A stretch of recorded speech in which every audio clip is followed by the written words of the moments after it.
السلام علیکم۔ آج ہم ایک بہت ہی دلچسپ کتاب پر گہرائی سے بات کریں گے، کیتھ ڈی ہیرل کی ایٹیٹیوڈ از ایوری تھنگ، یعنی رویہ سب کچھ ہے۔ یہ کتاب اس خیال پر زور دیتی ہے کہ ہماری کامیابی اور خوشی آپ کہہ لیں بڑی حد تک ہمارے رویے پر منحصر ہوتی ہے۔ تو آج ہم اسی تصور کو سمجھنے کی کوشش کریں گے۔ جی بالکل، اور یہ صرف مثبت سوچو اچھا ہوگا والی بات نہیں ہے، یہ اس سے زیادہ گہری چیز ہے۔ یہ سمجھنا کہ ہمارا اندرونی رویہ ہمارے کام، ہمارے تعلقات، ہماری پوری زندگی کو کیسے آپ کہہ لیں شیپ کرتا ہے۔ صحیح۔ اور یہ کہ رویہ ایک انتخاب ہے، اسے ہم خود بنا سکتے ہیں، بہتر کر سکتے ہیں۔ تو آئیے پھر شروع کرتے ہیں کہ یہ رویہ آخر ہے کیا چیز، اور یہ اتنا طاقتور کیوں ہے۔ ہم کیتھ ہیرل کے اپنے تجربات سے بھی سیکھیں گے، جیسا کہ انہوں نے کتاب میں بتایا ہے، اور ان 10 اقدامات کو بھی دیکھیں گے جو وہ تجویز کرتے ہیں۔ پہلا قدم کتاب کے مطابق رویے کی اصل طاقت کو پہچاننا ہے۔ ہیرل کہتے ہیں کہ بچپن سے سنتے تو آئے تھے کہ رویہ اہم ہے، لیکن اس کا اصل مطلب کیا ہے؟ جی، ہیرل کا تو ماننا ہے کہ یہ ہر چیز کی بنیاد ہے، اور دیکھیں نفسیات بھی یہی کہتی ہے۔ مارٹن سیلیگمن کی تحقیق ہے جس کا ذکر کتاب میں، وہ بتاتی ہے کہ جو لوگ پر امید ہوتے ہیں نا، مثبت رویے والے، وہ مایوس لوگوں سے زیادہ کامیاب ہوتے ہیں، چاہے صلاحیتیں برابر ہوں۔ اچھا۔ جی ہاں، یہاں تک کہ صحت پر بھی فرق پڑتا ہے۔ وہ نارمن کزنز کی کہانی ہے۔ انہیں کوئی لا علاج بیماری تھی، انہوں نے ہنسی اور مثبت سوچ سے مقابلہ کیا اور ٹھیک ہو گئے۔ تو یہ صرف دماغی کھیل نہیں، یہ عملی زندگی پر اثر ڈالتا ہے۔ اور ہیرل کی اپنی زندگی میں بھی تو اس کی مثال ملتی ہے نا وہ NBA ڈرافٹ والا قصہ۔ بالکل، وہ بتاتے ہیں کہ جب انہیں NBA میں نہیں چنا گیا تو وہ شدید مایوس ہو گئے تھے۔ ظاہر ہے کسی بھی نوجوان کھلاڑی کے لیے یہ بہت بڑا صدمہ ہے۔ ہاں ظاہر ہے۔ لیکن پھر یہ اہم نقطہ ہے، انہوں نے فیصلہ کیا کہ وہ اس ناکامی کو اپنی پہچان نہیں بننے دیں گے۔ انہوں نے اپنی سوچ کا زاویہ بدلا، جسے ری فریمنگ کہتے ہیں۔ ری فریمنگ؟ جی، صورتحال کو نئے انداز سے دیکھنا۔ جیسے لوگ ان کے لمبے قد 6 فٹ 6 انچ کی وجہ سے پوچھتے تھے کہ باسکٹ بال کھیلتے ہو، تو وہ چڑھنے کے بجائے مذاق میں کہتے تھے ہاں اپنی نیچرل بورن ابیلٹیز NBA سے کھیلتا ہوں اور روز سلیم ڈنک کرتا ہوں۔ زبردست، یعنی منفی سوال کو مثبت بنا دیا۔ بالکل، اور یہی رویہ انہیں IBM میں نوکری دلوانے میں بھی کام آیا، حالانکہ ان کے پاس بزنس کی ڈگری نہیں تھی۔ اچھا، وہ کیسے؟ ان کے کزن تھے کینی لومبارڈ، انہوں نے انہیں انٹرویو کے لیے تیار کیا، بہت سخت تیاری کروائی، ایک بار تو کپڑے ٹھیک نہیں تھے تو گھر واپس بھیج دیا کہ بدل کر آؤ۔ اوہ! انٹرویو میں بغیر تجربے کے ہیرل نے اپنی ہر ممکنہ کمزوری کو ایسے پیش کیا جیسے وہ کوئی طاقت ہو۔ جب انٹرویو لینے والے نے پوچھا کہ اپنی سیلز کی صلاحیت کو 1 سے 10 میں کتنے نمبر دیں گے تو انہوں نے کہا 11۔ 11؟ 10 میں سے؟ جی، یہی اعتماد، یہ مثبت انداز، اس نے مینیجر کولبی سیلرز کو اتنا متاثر کیا کہ نوکری مل گئی۔ تو قابلیت اپنی جگہ، لیکن رویہ دروازے کھول دیتا ہے۔ واہ، یہ تو ہمیں دوسرے قدم کی طرف لاتا ہے، یعنی انتخاب کی طاقت۔ ہیرل کہتے ہیں کہ رویہ بس ہو نہیں جاتا، یہ ایک انتخاب ہے جو ہم کرتے ہیں۔ وہ ایئرپورٹ والی کہانی بڑی اچھی مثال ہے۔ ہاں بالکل، فلائٹ 2 گھنٹے لیٹ تھیں۔ ہیرل نے دیکھا ایک صاحب غصے میں ایئر لائن والوں پر چیخ رہے ہیں، جبکہ ہیرل نے سوچا بھئی وقت تو گزرنا ہی ہے، کیوں نہ اسے اچھے سے گزاروں۔ انہوں نے کتاب پڑھی، کچھ کھایا پیا، اپنی دادی کو فون کیا، ان سے حوصلہ ملا۔ نتیجہ جہاز تو دونوں کے لیے 2 گھنٹے بعد ہی اڑا، لیکن ایک کا تجربہ غصے اور ٹینشن والا تھا، دوسرے کا پرسکون اور مثبت۔ تو حالات قابو میں نہ بھی ہوں، رد عمل تو ہمارے ہاتھ میں ہے نا؟ بالکل، وہ ولیم جیمز کا قول بھی ہے نا کہ انسان اپنا رویہ بدل کر اپنی زندگی بدل سکتا ہے۔ جی بالکل وہی بات ہے، اور یہ انتخاب صرف بڑی ناکامیوں میں نہیں، روزمرہ کی چھوٹی باتوں میں بھی ہوتا ہے۔ وہ بچپن میں ہکلانے والی کہانی بھی یہی بتاتی ہے۔ ہاں، وہ کنڈرگارٹن والی۔ جی، بچے مذاق اڑاتے تھے تو وہ روتے ہوئے گھر آئے۔ ان کی والدہ نے انہیں دلاسا دیا، لیکن ساتھ ہی ایک نیا زاویہ بھی دیا۔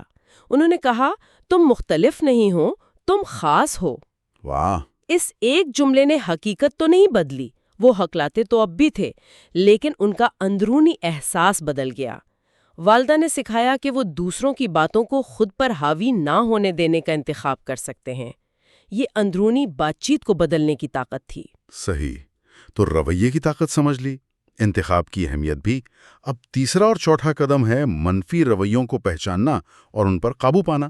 کبھی کبھی تو ہمیں پتہ ہی نہیں چلتا کہ ہمارا رویہ منفی ہو رہا ہے۔ ہاں، یہ بہت عام بات ہے۔ ہرل اپنی یونیورسٹی باسکٹ بال ٹیم کے کوچ کی مثال دیتے ہیں۔ کوچ کا رویہ بہت منفی تھا، ہر وقت تنقید۔ نتیجہ یہ کہ ٹیم کی کارکردگی گر گئی اور آخر کار انہیں نوکری سے نکال دیا گیا۔ مسئلہ یہ تھا کہ کوچ سب کو اندازہ ہی نہیں تھا کہ ان کا رویہ کتنا نقصان دہ ہے۔ ہرل اسے کہتے ہیں ایٹیٹیوڈنل بیگیج، یعنی رویوں کا بوجھ۔ رویوں کا بوجھ؟ جی، یہ 3 طرح کا ہو سکتا ہے۔ ماضی کا پچھتاوا، کاش ایسا نہ ہوتا، حال کی پریشانی، اب کیا ہوگا، اور مستقبل کا خوف، کہیں ایسا نہ ہو جائے۔ اور ان منفی رویوں کی وجہ کیا ہوتی ہے؟ کتاب میں کچھ بتایا ہے اس بارے میں؟ جی، کئی وجوہات ہو سکتی ہیں، جیسے کم خود اعتمادی، بہت زیادہ ذہنی دباؤ، ناکامی کا ڈر، دل میں کسی کے لیے ناراضگی یا غصہ رکھنا، یا پھر تبدیلی کو قبول نہ کر پانا۔ کام کی جگہ پر تو یہ بہت خطرناک ہو سکتا ہے۔ ہرل اسے ایٹیٹیوڈ وائرس یعنی رویے کا وائرس کہتے ہیں۔ رویے کا وائرس؟ ہاں، مطلب یہ ایک شخص سے دوسرے میں پھیلتا ہے، پورے ماحول کو خراب کرتا ہے اور کام کرنے کی صلاحیت کم ہو جاتی ہے۔ تو پھر اس وائرس یا بوجھ سے نمٹنے کا طریقہ کیا ہے؟ ایک اہم طریقہ تو وہی ہے، ری فریمنگ، یعنی اپنا نقطۂ نظر بدلنا۔ وہ ایک دوست کی کہانی ہے کتاب میں، جو بچوں کے کھلونے بکھرے دیکھ کر بہت چڑچڑا ہو جاتا تھا۔ اچھا، ہاں، تو اس کے پڑوسی نے ایک دن کہا کہ یار، ایک دن آئے گا جب بچے بڑے ہو جائیں گے اور تم اس شور اور پھیلاوے کو یاد کرو گی۔ یہ سن کر اس کا سارا غصہ، وہ چڑچڑاپن شکر گزاری میں بدل گیا۔ صورتحال وہی تھی، بس دیکھنے کا زاویہ بدلا۔ واہ، کیا بات ہے۔ اچھا، ہیرل نے منفی سوچ کے 3 پیس سے بچنے کا بھی کہا ہے، وہ کیا ہے؟ جی، یہ بہت اہم نکتہ ہے۔ پہلا پی ہے پرماننٹ، مستقل۔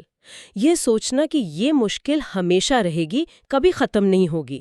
دوسرا پی ہے پرویسو، ہماگیر۔ یہ مان لینا کہ ایک مسئلہ میری زندگی کے ہر پہلو کو تباہ کر رہا ہے۔ اور تیسرا پی ہے پرسنل، ذاتی۔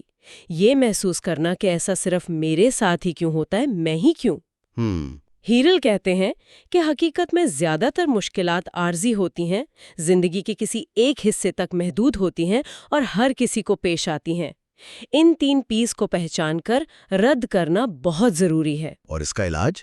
علاج کے طور پر کتاب 2 بہت طاقتور چیزوں پر زور دیتی ہے۔ ایک ہے تشکر یعنی گریٹیٹیوڈ، اور دوسری ہے معافی یعنی فارگیونیس۔ تشکر اور معافی؟ جی، شکر گزاری ہمیں اس پر توجہ دینے میں مدد دیتی ہے جو ہمارے پاس ہے، بجائے اس کے جو نہیں ہے۔ اور معافی نہ صرف دوسروں کو بلکہ خود کو بھی معاف کرنا ہمیں ماضی کے بوجھ سے آزاد کرتا ہے۔ دوسروں سے غیر حقیقی امیدیں باندھنے اور پھر مایوس ہونے سے بہتر ہے کہ ان کی کمزوریوں کو تسلیم کر کے درگزر کیا جائے۔ بہت خوب، یہ بات تو سمجھ آ گئی کہ رویہ کیا ہے، کیوں اہم ہے، منفی رویوں سے کیسے نمٹنا ہے، لیکن اصل کام تو اسے عمل میں لانا ہے نا؟ یہ ہمیں اگلے اقدام کی طرف لے جاتا ہے، 5ویں سے 10ویں تک۔ تو 5واں قدم ہے مقصد اور جذبہ تلاش کرنا۔ جی ہاں، کیونکہ جب آپ کوئی کام شوق سے، جذبے سے کرتے ہیں تو مثبت رویہ رکھنا آسان ہو جاتا ہے۔ ہیرل بتاتے ہیں کہ IBM میں جب انہیں ٹریننگ کے شعبے میں کام کرنے کا موقع ملا تو انہیں اپنا اصل شوق، اپنا پیشن مل گیا۔ اس سے نہ صرف ان کے کیریئر کو نئی توانائی ملی بلکہ ان کا مجموعی رویہ بھی بہتر ہوا۔ مقصد آپ کو ہمت دیتا ہے، خاص طور پہ مشکل وقت میں۔ صحیح۔ اور چھٹا قدم ہے بی پری ایکٹیو، یعنی پیشگی طور پر تیار رہنا۔ اس کا کیا مطلب ہوا؟ پری ایکٹیو ہونے کا مطلب ہے کہ ممکنہ مشکلات یا منفی حالات کا پہلے سے اندازہ لگا لیں اور ان سے نپٹنے کے لیے ذہنی طور پر تیار رہیں۔ یہ ری ایکٹیو ہونے سے مختلف ہے، جہاں آپ حالات پیش آنے کے بعد صرف رد عمل دیتے ہیں۔ اچھا، یعنی پہلے سے تیاری۔ جی، ہیرل اپنی ایک تقریر کی مثال دیتے ہیں۔ ان سے پہلے ایک بہت مشہور سپیکر مسز فیلڈز کی تقریر تھی۔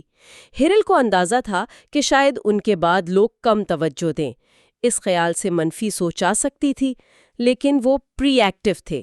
انہوں نے خود کو ذہنی طور پر اس صورتحال کے لیے تیار کیا اور اپنی پریزنٹیشن پر پوری توجہ دی اور وہ کامیاب رہے۔ یہ پیش بندی آپ کو قابو میں رہنے کا احساس دیتی ہے۔ یہ تو بہت عملی مشورہ ہے۔ اچھا، 7واں قدم ایک ایٹیٹیوڈ ٹول کٹ بنانے کے بارے میں ہے۔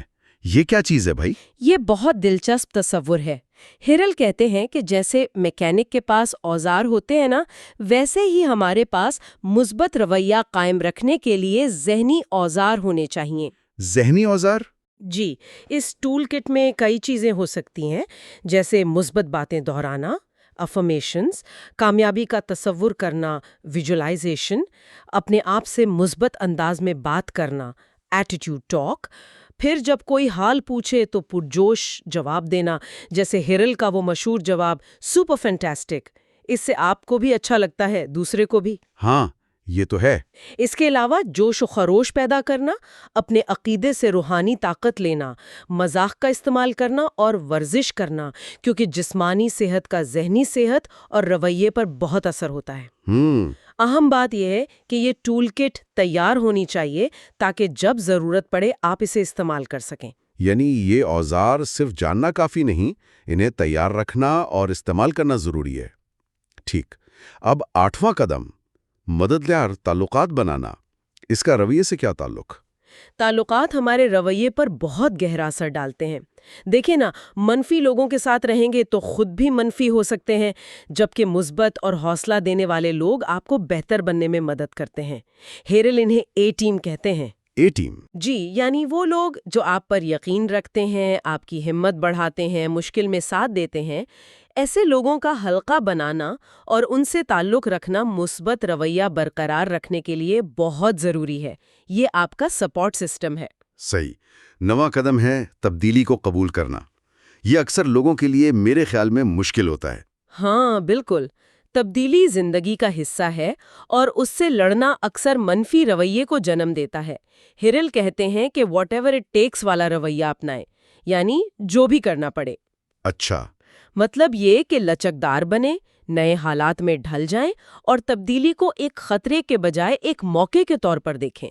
جب ہیرل نے IBM چھوڑ کر اپنا کاروبار شروع کرنے کا فیصلہ کیا تو ان کے والد اس تبدیلی کے خلاف تھے، لیکن ہیرل کا یہی واٹ ایور اٹ ٹیکس رویہ تھا جس سے وہ آگے بڑھے۔ زبردست۔ اور آخر میں 10واں قدم ہے ایک دیرپا میراث چھوڑنا، یعنی لیونگ اے لاسٹنگ لیگیسی۔ اس کا رویے سے کیسے تعلق بنتا ہے؟ یہ ایک بہت گہری بات ہے۔ جب ہم صرف اپنے بارے میں سوچنے کے بجائے یہ سوچتے ہیں کہ ہم دنیا پر کیا مثبت اثر چھوڑ کر جانا چاہتے ہیں، تو یہ ہمیں ایک بڑا مقصد دیتا ہے۔ یہ سوچ کہ ہم دوسروں کی زندگیوں میں کچھ اچھا کر رہے ہیں، ہمارے اپنے رویے کو بہتر بناتی ہے، ہمیں زیادہ بامانی زندگی گزارنے کی ترغیب دیتی ہے۔ کتاب میں آرٹ برگ، زگ زیگلر جیسی شخصیات کی مثالیں ہیں جنہوں نے دوسروں کو متاثر کیا، ایک مثبت میراث چھوڑی۔ یہ قدم ہمیں یاد دلاتا ہے کہ ہمارا رویہ صرف ہمیں نہیں، ہمارے آس پاس والوں کو اور آنے والی نسلوں کو بھی متاثر کرتا ہے۔ تو خلاصہ کلام یہ ہے کہ ہیرل کی کتاب ایٹیٹیوڈ از ایوری تھنگ کا جو بنیادی پیغام ہے وہ بہت واضح ہے۔ ہمارا رویہ ہی ہماری زندگی کے تجربے کو رنگ دیتا ہے۔ یہ حالات کا نتیجہ نہیں بلکہ ہمارا اپنا انتخاب ہے۔ یہ ایک طاقتور اوزار ہے جسے ہم بہتر بنا سکتے ہیں اور اپنی کامیابی اور خوشی کے لیے استعمال کر سکتے ہیں۔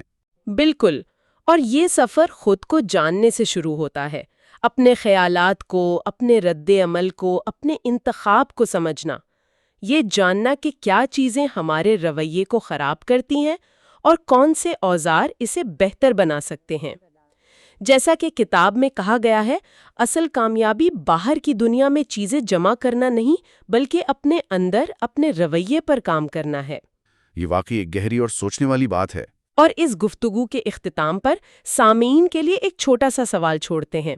اگر یہ سچ ہے کہ ہمارا رویہ ہماری حقیقت بناتا ہے، تو آج آپ اپنے دیکھنے کے انداز میں، اپنے نقطۂ نظر میں کون سی ایک چھوٹی سی تبدیلی لا سکتے ہیں جو آپ کے آج کے دن کو اور شاید آپ کی پوری زندگی کو ایک نئی، زیادہ مثبت شکل دے سکے؟